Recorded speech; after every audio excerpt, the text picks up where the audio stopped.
लोचनाय भस्मांगरागाय महेश्वराय नित्याय शुद्धाय दिगंबराय तस्मै नकाराय नमः शिवाय। इतकं प्रसन्न वाटतं, इतकं छान वाटतं, असं वाटतं झालं आता सगळं, म्हणजे खूप भारी वाटतंय। तो आनंद फक्त ध्यानातून मिळू शकतो, त्यामुळे ध्यान धारणा ही केलीच पाहिजे, महादेवाची शंभूची भक्ती केली पाहिजे।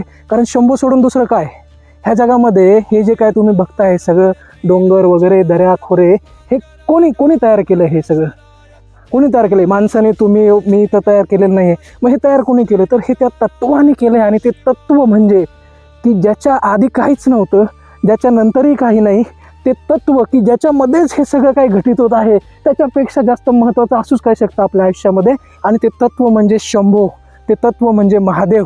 आणि त्या महादेवाची भक्ती करण्यासाठीच, त्या महादेवाची पूजा ध्यान करण्यासाठीच ही आपली डोंगराळ भागामध्ये सगळी महादेवाची वगैरे मंदिरं असतात। कारण तुम्हाला तुमचा विसर पडायला हवा, आपलं जे मन आहे ते सांसारिक विषयामध्ये एवढं विखुरलेलं आहे, जमीन जुमला गाडी घोडी, तर त्याचा आपल्याला कुठंतरी विसर पडावा म्हणूनच इतक्या लांब अशी शांत भागात, डोंगराळ भागात ही मंदिर आहे की इथं येऊन तुम्ही थोड्या काळासाठी का होईना पण तुमच्या रोजच्या कामाचा विसर पाडून पूर्णपणे महादेवाचा अनुभव करू शकतात, त्याला प्राप्त करू शकतात।